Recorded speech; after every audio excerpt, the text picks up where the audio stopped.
Good morning. I'm just going to analyse a game of chess. I think it was a bit cruel yesterday with my English speaking viewers when I laid out a video about the first British Grandmaster. I'm sure the vast majority of them thought of Tony Miles. He was also known as the first British Grandmaster. He was the first British born Grandmaster and the first English Grandmaster. Uh, he became a Grandmaster in the 70s, and I thought, even although my dreams of being the world's best chess player had evaporated by then, it was really exciting to know that a British chess player could become a Grandmaster, could reach to the very top, and yeah, it was a really fascinating bloke, Tony Miles. He once played a tournament lying on a bed because he'd hurt his back.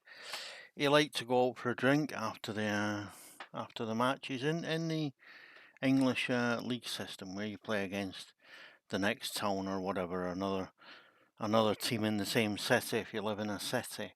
The games are often played in working men's clubs, which means games are often played with beer, which can affect the quality. But don't just think it's low quality, because they also have what's called the British Grand Prix circuit, which is where the Grand Prix attack comes from, and it's also the British league system, and to some extent the British Grand Prix circuit is where the 150 attack comes from. So a strong chess tradition, and partly led by Tony Miles, and he wasn't just exciting because he once played on a bed and he liked to have a beer and that kind of thing, but he really had an exciting, unusual, and different style of play. Played like nobody else. Now, many people, when you say to them Tony Miles, they think instantly of a game he had against Anatoly Karpov, which he won, thus becoming the first British player to beat the reigning world champion.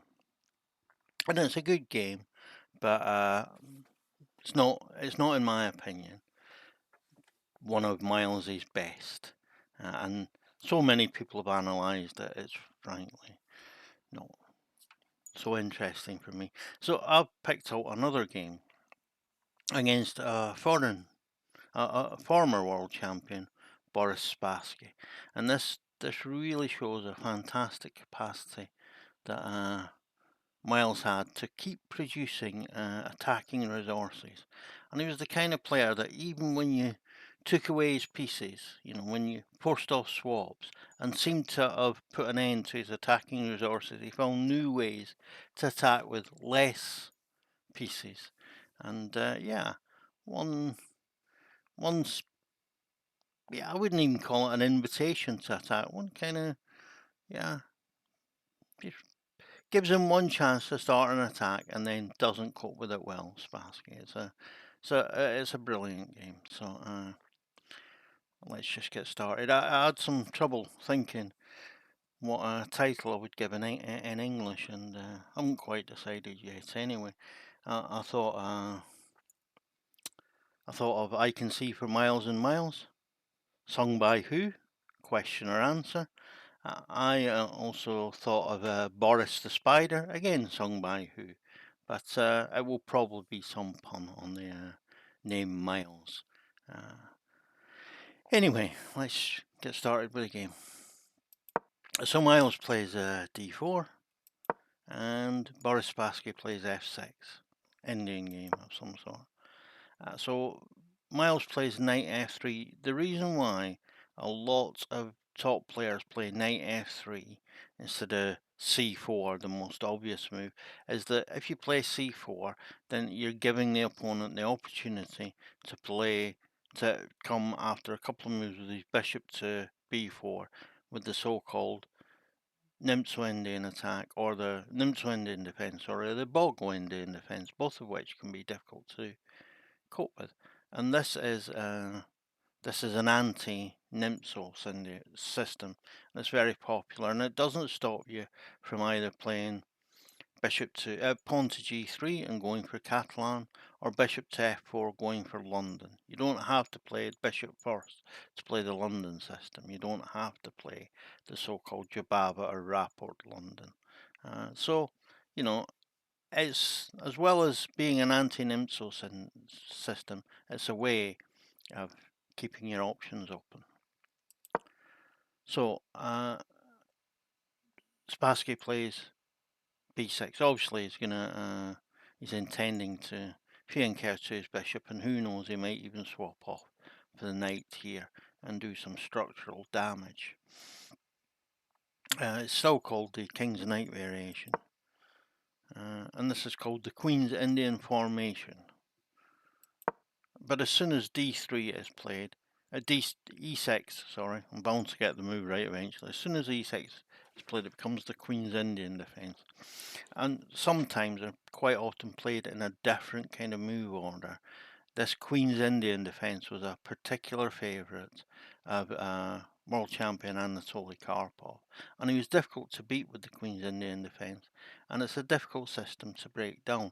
One of the main ideas is that you can the knight doesn't come to c6 yet, and the pawn doesn't come to b5, c5 yet, so that you can specifically play the bishop quickly to b7 and have the possibility of swapping off to get rid of not only get rid of the good defensive knight, but to damage white's pawn structure.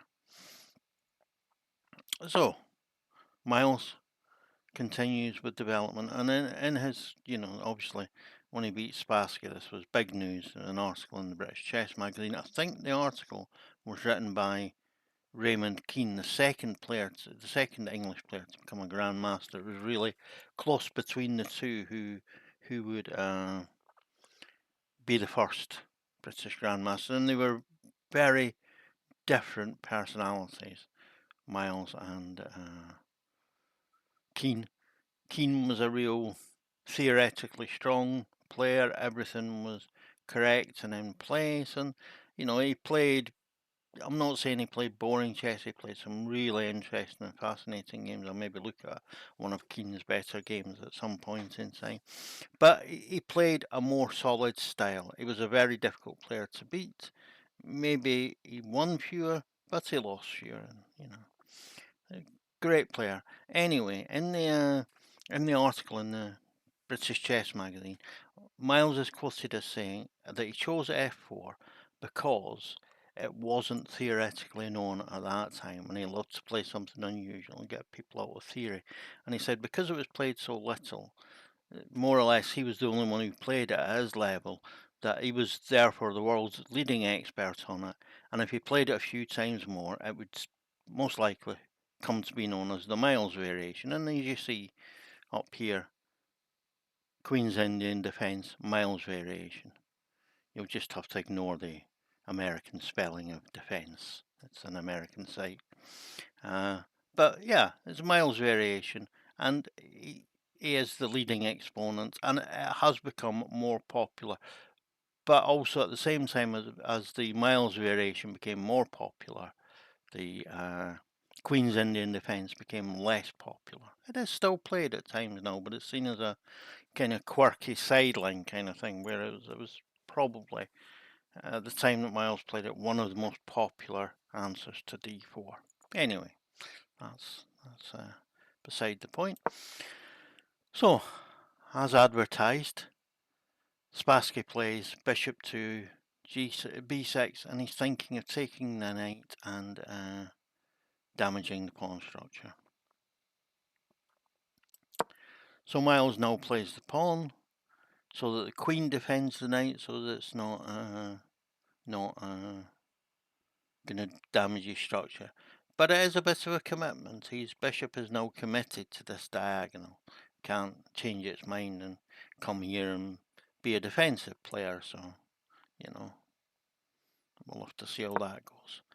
So bishop to e7 and h3, Daniel King, another early British grandmaster, Power Play Chess, fantastic chess channel. He says there's a special place reserved in hell for people who play these little pawn moves at the side. But even he would acknowledge that there are times when there is a point with these moves, and this time there is a few points with this move. First, White can think about playing his knight to h2 and then g4. Secondly, he can think about playing his pawn to g4. And thirdly, it's stopping the knight from using the square g4. And fourthly, if the knight comes to h5 and attacks the bishop, then the bishop doesn't have to decide which damage to the pawn structure it's going to accept. It can retreat to h2 and still hold its good diagonal. So, basically, it makes the move knight to h5 a little untenable. So, a bunch of good reasons for playing the move in this instance, and I'm sure Danny King would not complain too much about Miles's move here. So, Spassky Castles, of course, he's a former world champion, great grandmaster. Sadly, both of these players are dead now, sadly. But, we're not going to complain about Walt Castling. So, Miles gets on with his development, and this again is a usual plan in the Queen's Indian, because you've got the bishop on g7 and you've not played the knight yet. Then you've got knight, pawn, bishop, and queen all defending the d5 square, and this means that whatever the swaps are, Black can guarantee ending up with a piece on d5. Obviously, he doesn't want to end up with a pawn on d5 where it's in the way for his bishop. But with a little less defence, it might be that it has to end up with a pawn there.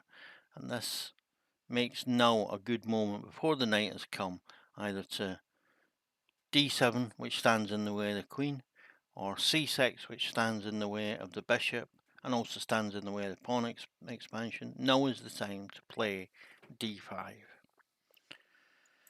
Who else takes? But Spassky takes with the pawn, not with the knight. He doesn't want to. He doesn't want to go in for the swap odds. The fish would recommend taking the with the knight and swapping a pair of knights, but then it would still be recommending playing with the pawn and not the bishop, so that you've got a blockade against White's potential pawn storm. So yeah, and of course White develops his final piece, and now Black goes for c5, another very common expansion. And obviously, if Black succeeds in taking, White is going to take with the knight. He's not going to give himself an isolated pawn. But White thinks, okay, just take, I'll take with my knight.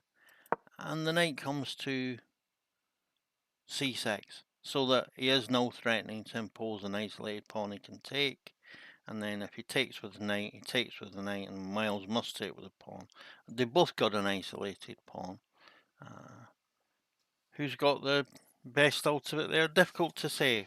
I would call it an even position, but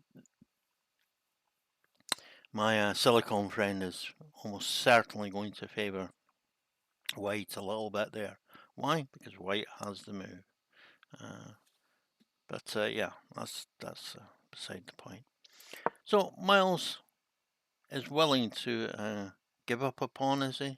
No, because if Spassky plays pawn takes pawn, Miles takes pawn, plays pawn takes pawn, and if Spassky then takes the pawn, then bishop takes f7, h7, reveals an attack on the knight, and so he gets his pawn back. Alright, he's then given up a centre pawn for a flank pawn, but he's damaging the king's position, and he is leaving White with an isolated pawn, so that taking on d4 is probably not a good idea. And so Spassky plays c4. I honestly don't know what the machine says about this move, and I'm not intended to use the analysis. I prefer the analysis to be just my thinking about the game. Why? Because I think your thinking about chess is more important than learning this or that or the other system and thinking you're going to win in 7 moves with the bishop's gambit, or that the Urusov gambit's unbeatable, or the Jababa London is always going to give you an easy automatic advantage. It's not. Thinking properly about the situation which actually exists on the board is important. And so by sharing my thinking, I'm hoping to encourage you to think in a more productive way about your games. That's why I'm avoiding as much as possible analysis. Sometimes, you need to look at the lines to understand what's going on, but I'm trying to avoid it. But to my mind, this move and all similar moves are fairly weak. What? Why shouldn't you? Why shouldn't you push the pawn? Because it releases the tension at the moment. But before he plays the move, these pawns are in tension, and black has a theoretical opportunity to win a pawn. It might be that by moving the pawn to h6, sorry, then he has a chance to win this pawn here, because there won't be any pawns to win on h7. So it might be the case. So white always has to have that in his mind in everything he plans at this point in time. After this point in time, white doesn't have to have that in mind. That tension has disappeared. That swap is never going to happen. And the bishop comes to c2. b1 would also be a very good square had the rook already come to c1, and then you could make the battery the correct way around. But in this case, referring to good old power play chess again, split rooks with the bishop interfering with them seeing one another, not a good thing. But is the bishop any worse off than on c2 than it was on d3? Yeah, okay, it doesn't see this diagonal, but it probably wasn't going to do anything on this diagonal anyway. So, and here it still sees the pawn on h7. It still sees the attacking point for black. But yeah, to be fair to Spassky, he does have another motivation for it. The Spassky is going to try to create a pawn storm on the queen side, and this move kind of gives him a little bit more space on the queen side, and that's probably why he's doing it. I know I've talked a number of times about the pawn chain and how it is an important part of creating an attack, because it locks the centre, and you don't want to be attacking when the centre's open, because then you don't know what the consequences of the counter punches are going to be, ripping open the centre, attacking the king or whatever. Another thing with pawn chains is that they often point. You could say that the pawn chain here is like an arrow. And where's that arrow pointing? It's pointing in this direction. And a pawn chain often points the direction in which a player has the most fruitful chances of attack. Now clearly, Spassky's pawn chain points to the queen side. His little pawn chain here, and Miles's slightly bigger pawn chain points also to the queen side. But he's not gonna be able to create a pawn storm there, where black has 4 pawns, or 3 against 2 on the queen side after he's played this move. So It doesn't matter that the pawn chain points that way, he's not going to get it. And it looks difficult for him to create an attack on the king side. So Spassky plays a6 with the idea of playing b5, then possibly b4, possibly even b3. Another advantage of this move, which I was so quick to criticise. Just like to point out, Boris Spassky was, his whole life, more or less, say from being 10 years old, he was a better chess player than I've ever been or will ever be. So who am I to criticise his play? And you see there are some points to his play. His plan only just doesn't work. So he plays a6, but the one thing you could say about the plan to Spassky here is it is a bit slow. And you might call that a moment of hesitation. And Miles uses that moments of hesitation to launch his own pawn storm against the king side. But when you've castled king side, and you played h3, and then you play g4, then that's a massive commitment. You are playing a king side attack, come what may. You put all your eggs in one basket there. So in theory, if black can swap off enough resources to make it so that you don't have an attack, then in theory the fact that you put all your eggs into this basket will count against you. So Spassky carries on with his plan, and Miles plays pawn to g5, attacking the knight. And knight goes to e8, and as we say, and as our friend from a few days ago, Victor Korchnoi, demonstrated on many occasions, knight on e8, there is no mate. This is an incredibly good defensive piece for the king side. And Spassky probably thought, well, it's okay. When he comes to h5 to threaten mate here, I can play the pawn here, and the knight can come to g7 if he tries to break open by sacrificing both of these pieces and going for a perpetual check draw. The knight comes to g7 and rescues me. And I think Spassky, and we all are maybe a little bit surprised that Miles plays there for queen to g4. But it's a much better attacking move. Of course, he's threatening to come to f5 with mate threats. He's threatening to push up both pawns, backed up by the queen. He's actually got a fairly aggressive position, even though his queen is blocked in by the two pawns. And of course, he defends this pawn because the knight, when it retreated to e8, it didn't just act as a defensive, it created a battery on the g5 pawn. So he's defended that. And now Spassky plays g6, thinking surely that his knight on g7 is going to be a really useful defensive resource. So, yeah, we go back.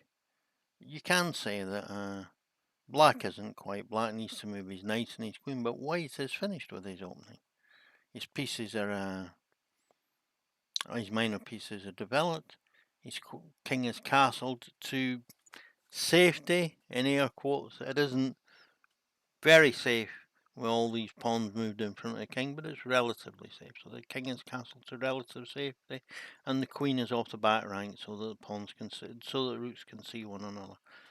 Officially, development is complete, and Miles is in the middle game. What do we do in the middle game? We look for which piece is least active and try to find it on a try and place it on its most active or a more active square. Of course, rook to d1, threatens the pawn. I know the pawn is defended by the queen, but it threatens the pawn and threatens, and threatens the queen behind it, so good active move. Knight to g7, maybe you can think about breaking up the attack by coming to h5 at some time, but also if Miles just insists on pushing the pawn to try the h pawn to try and break open the position, Spassky can take with the knight. So has he overestimated his position? Let's see. He just plays pawn to h4 to support the g pawn, and Spassky thinks, okay, my bishop is not very active there. I'm going to play it to b4, where it's at least threatening something. But again, who am I to criticise Boris Spassky? But this move appears to be the point in time where Spassky's game begins to go downhill. Why? Because the bishop, even although it was just staring at a bunch of pawns, was playing an active defensive role there. He could, for instance, think of playing rook to e1 and bishop to f6 to defend the g7 square. Alt's here, alright, it's threatening a knight, but it isn't really doing anything. It's just, it's not taking an active part in the game there. Moving your pieces away from the side where the action happens is probably a bad idea. And again, pawn chains make it difficult for one or other player to move resources from one side of the board to the other. So he just moved his resource, the defensive bishop, to the queen side, and he can only go back where he came from, really, to have a chance to develop the piece to a better square. So, because of the pawn chain. Okay, so Miles plays bishop, knight to d7. Fantastic move. He's attacking the rook, and if the rook moves to e8, then the check on f6 with the knight will be a fork on rook and king, and he will win an exchange. But, chess players of grandmaster level, people like Spassky, they're less bothered about losing the exchange. And if you think about it, if the game ends up and you've got a rook and I've got a bishop, then it doesn't matter that you're the exchange up, because it's theoretically still a draw. You have to struggle to find that draw, and the same is the case with a rook against a knight, but it's even more of a struggle to find the draw with a knight. But obviously, before we get to that situation, then we have to get rid of 7 pawns, 2 knights, a bishop, 2 rooks, and a rook and a queen before we get to a situation where white would be the exchange up. But anyway, Spassky doesn't want the knight coming to f6. So he stops it tactically by pinning it to the queen. Wait a minute, isn't it now pinned to the queen, and can't he take the knight and then take with the bishop? It's a free piece. I'll just take a little slurp of my Yorkshire tea whilst you have a think. Put the video on pause. What can Miles do?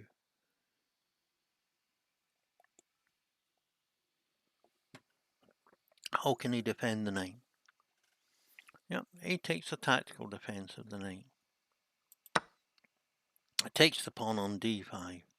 And now, if you take the knight with the bishop, queen takes, and if the queen takes, the knight comes to f6, says check, picks up the queen. So yeah, it's a tactical defense which has gotten a pawn for Miles. So now he's a pawn up. And the king comes to h8, so that he's out of those forks.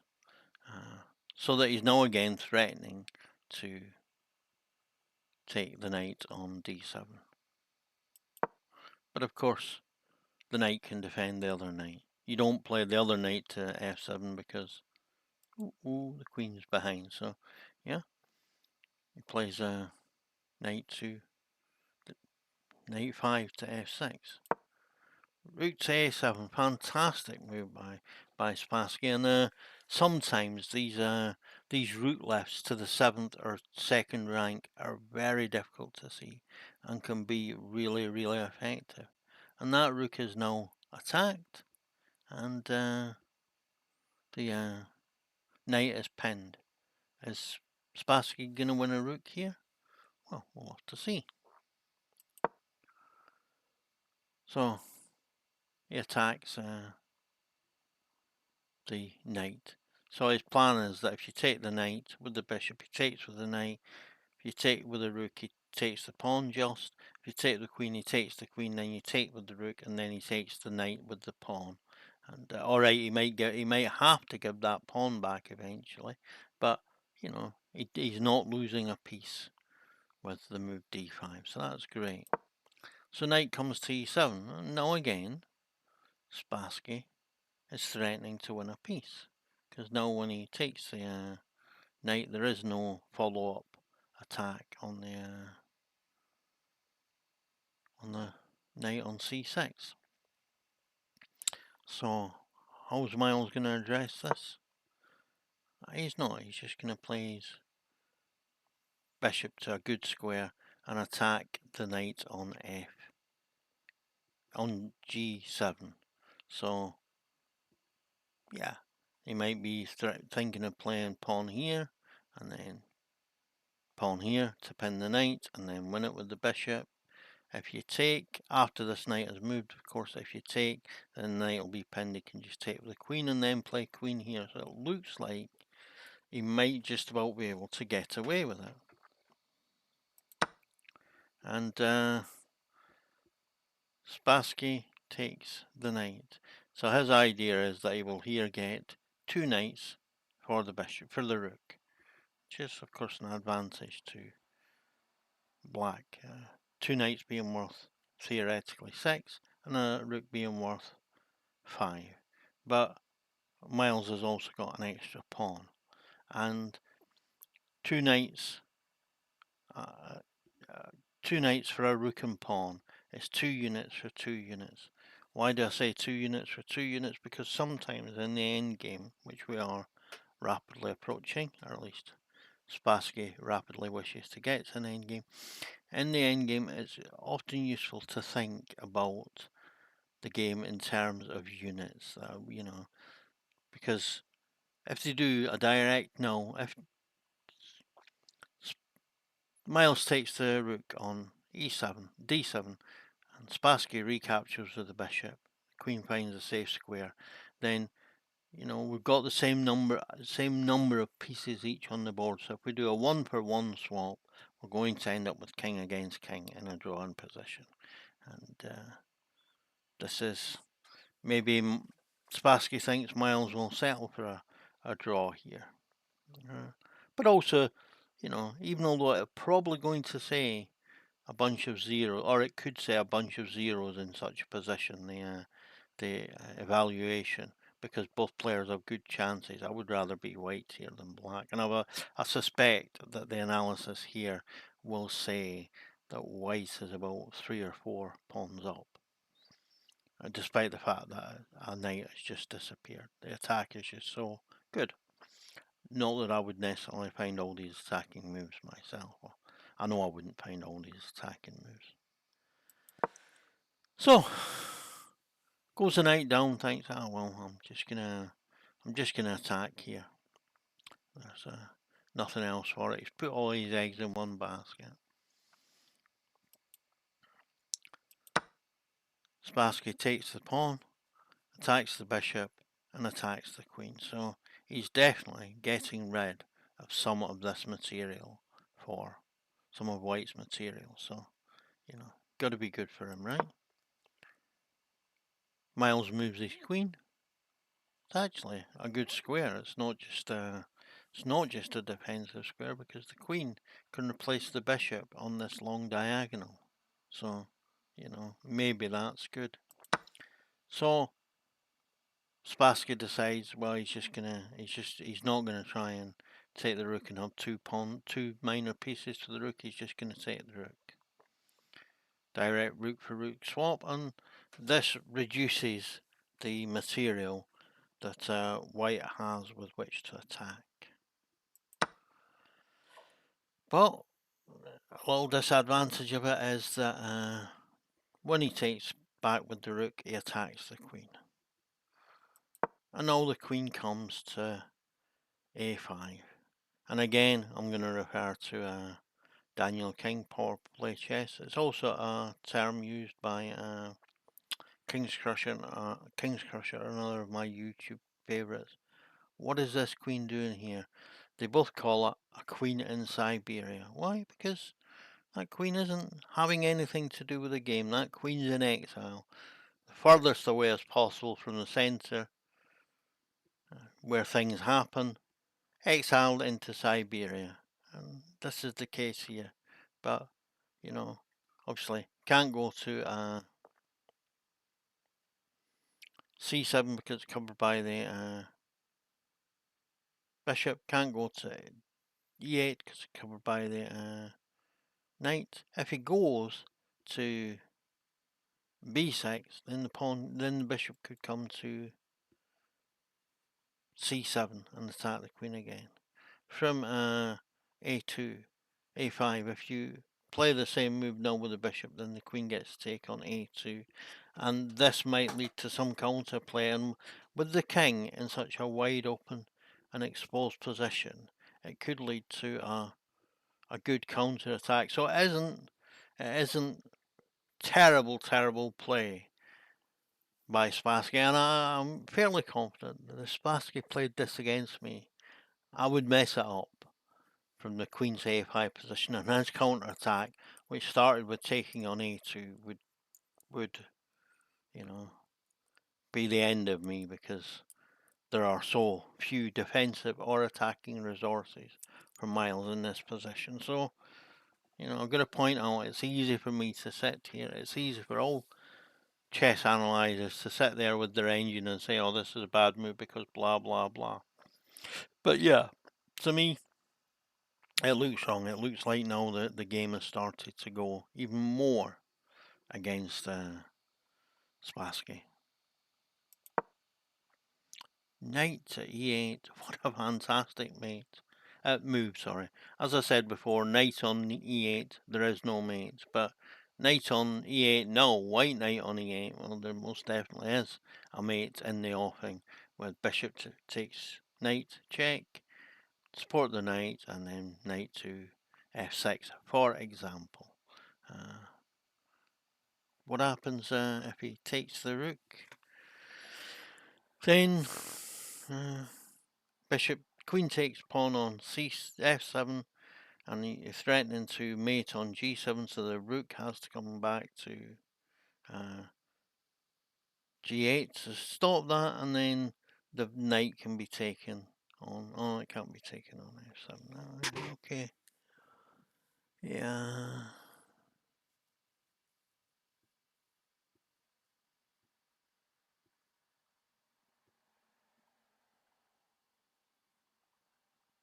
Oh, of course. If he takes the knight on e8, then white comes to c6, threatening mate on g7 by taking the knight.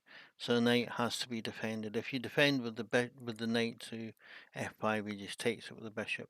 Then the rook has to then come to g8 to defend, and then pawn to h6, and that's all she wrote, because you can play pawn takes, and if the rook takes, you can then play queen takes mate.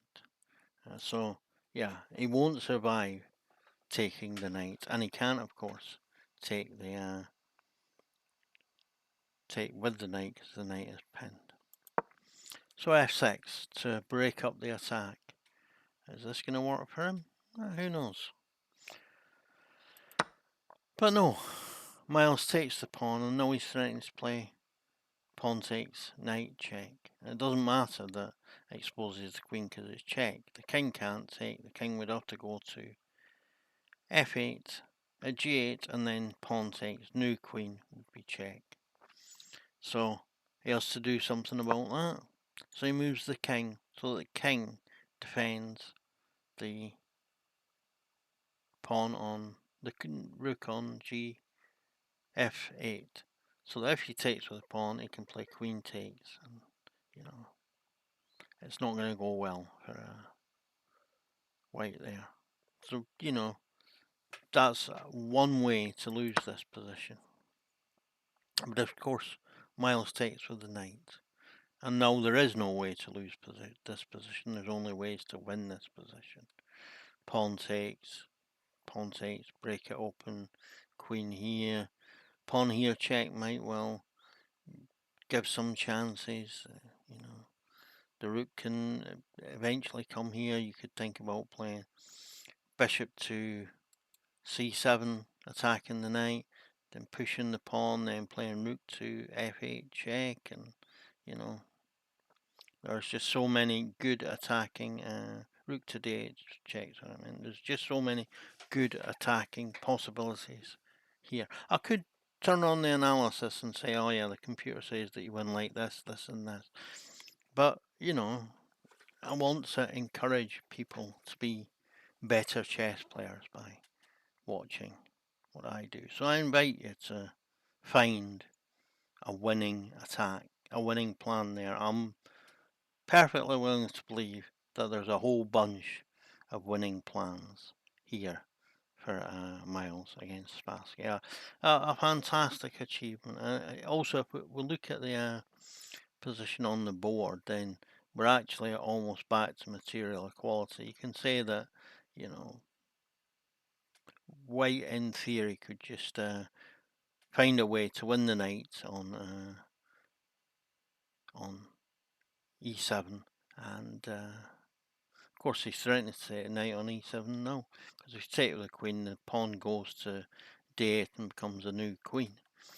So then that's back to material equality. So what I'm saying is he could play knight takes, pawn takes knight.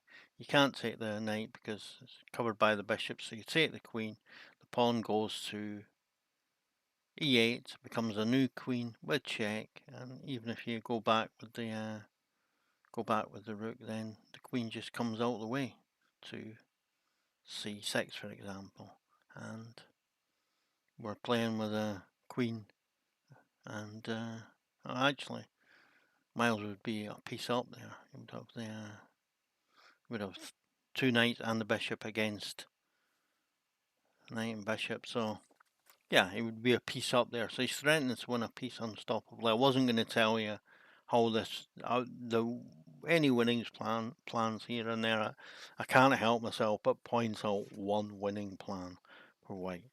The other winning plans, it's your responsibility to find. I hope you enjoyed this game as much as I did. Please remember to like, subscribe, share, and comment on my video. That will push me up the almighty algorithm. Not that I have any great plans of having thousands and thousands of subscribers, but the more people who get to see this, the more happy I am.